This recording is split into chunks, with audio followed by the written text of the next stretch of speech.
Good morning, this is your buddy Jim Dedman. Welcome to Sawlogs Plastic Hubs and Slop in the Shop today. If you haven't been by and seen any of my videos, Slop in the Shop is a video blog of what's going on around and through the shop and some of the other things.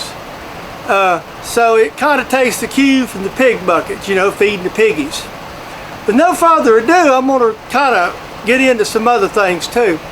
I have taken on a new project, and part of that you're going to see here in this Slop in the Shop. And it has taken up a lot of my time right now trying to get everything ready. So that's eat up a lot of my video production in the shop here. I haven't been able to get in the shop and do some things. I've got some projects sitting here that needs to be done. So with no further ado, go ahead and prop your feet up, get your beverage there you want to have to consume while we're doing this, whether it's in the morning a cup of coffee, a soft drink, adult beverage, whatever. Prop your feet up, sit back and enjoy these internet pigs getting fed. I'll come back at the end of the video. Yes, I had to do some wood chucking. I'm not much of a woodworker of any kind, and mostly my woodworking is confined to repair work. This is another one of our kitchen chairs, and you may have seen a good while back where I did a video on where I worked on it. What happened to this chair is one of the grandchildren was swinging on it Sunday and broke it. Somehow knocked it down, broke the one side there. So what I've done is I've clamped the clamp and got on either side of it, put a bunch of dowels in it, about 4, and I've also drilled and mounted wood screws in it to stabilize all of it, letting it glue with Gorilla Glue. And once that sets up, then we will go in and cut all this off and sand it, just repaint the chair black around the affected spot. I mean, I fixed one of these already, so it's not that big a deal.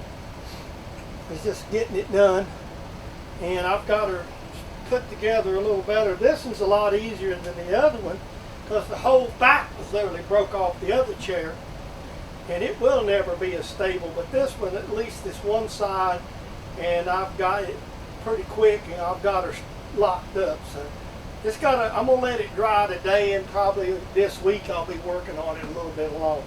So that's kind of the plan with that thing. Okay, now today is the next day. What I did off camera is I sawed all the dowel plugs that you've seen that were sticking out off, and sanded the chair back flush, and went and picked up some wood putty, and that wood putty's in the front and in the back. And what that is to cover up those screws that I've put in.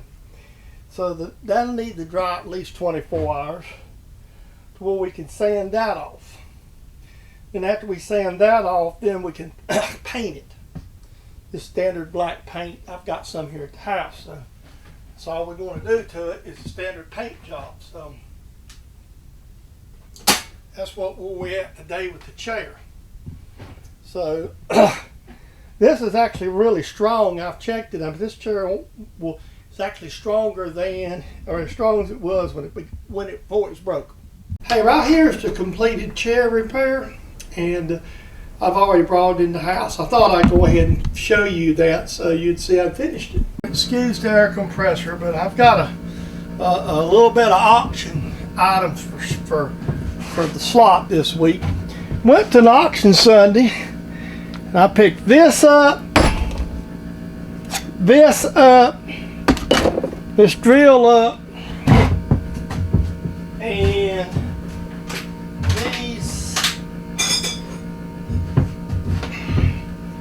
this set of lights, and a snap-on and a Proto 1/8" wrench. In this Dremel, all in an auction lot for $30. This is what I brought home. That ain't counting what I threw in the dumpster there. So that was one item that I had picked up at an auction. Bought these odd sockets here, not that I really needed them. Set was busted up, just threw it around for $2.50. Well, the sockets alone is worth that. They're cobalts, so they're pretty decent sockets. So I'll get $2.50 worth out of that. So, and there's one other item I want to show you I bought. This is an auction purchase that I haven't had time to work on.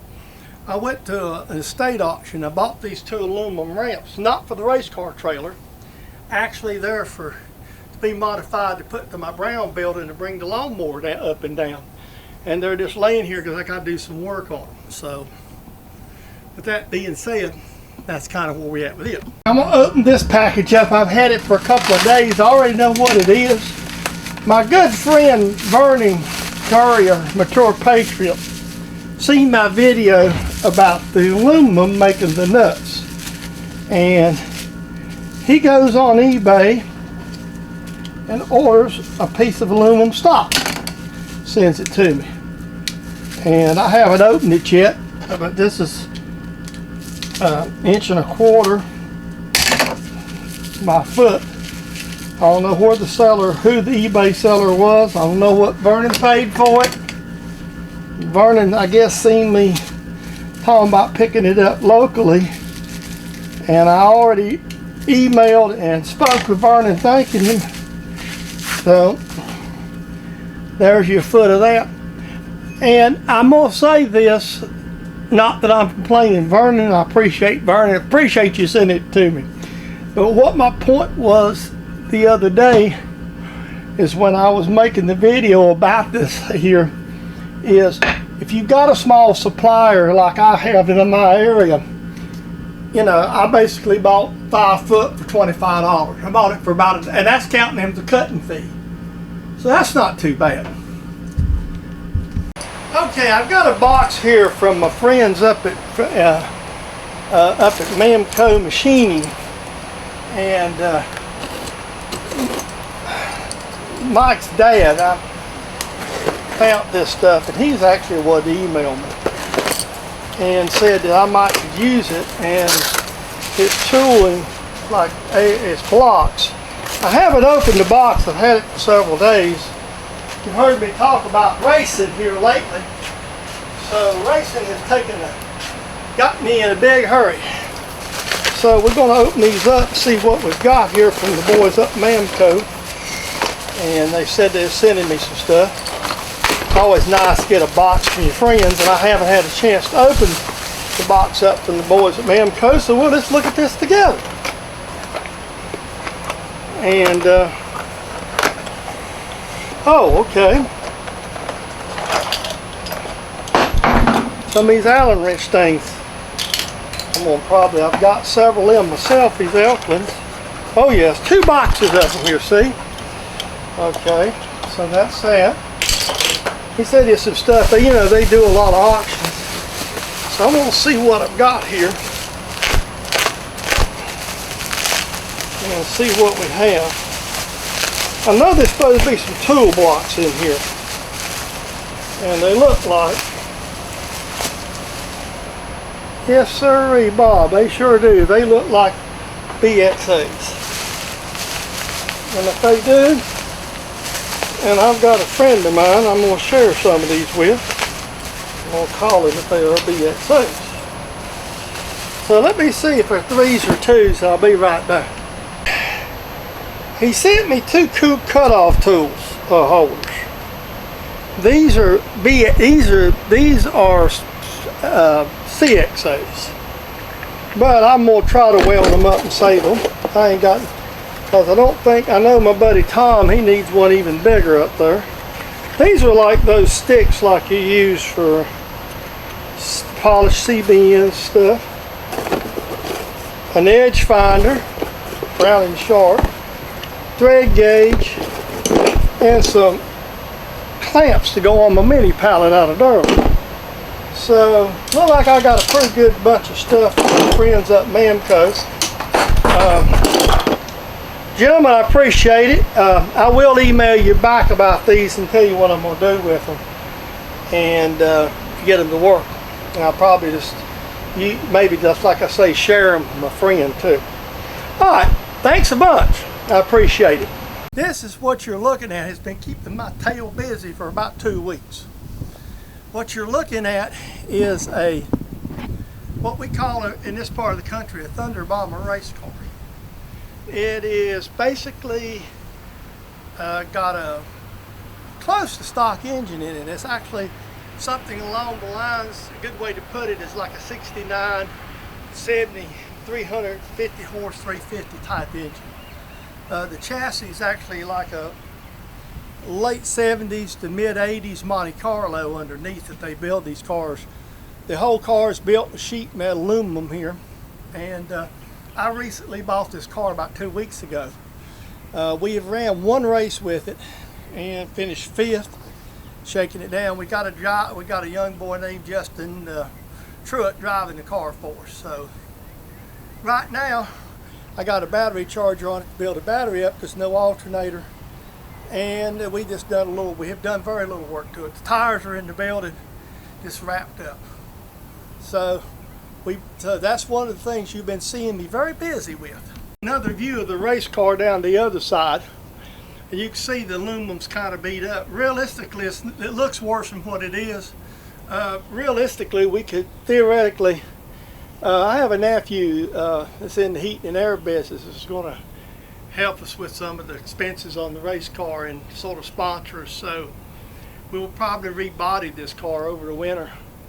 But if it wasn't for him, I'd just put sides on it.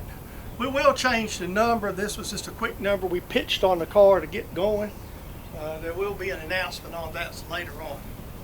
You got to have air at the racetrack, so I bought that little small air compressor to run off my generator. Just a little $50 job just to blow tires up and whatnot. And with battery chargers on the car, you have to charge your batteries constantly because there's no alternators on the race car. So, a couple of fuel jugs.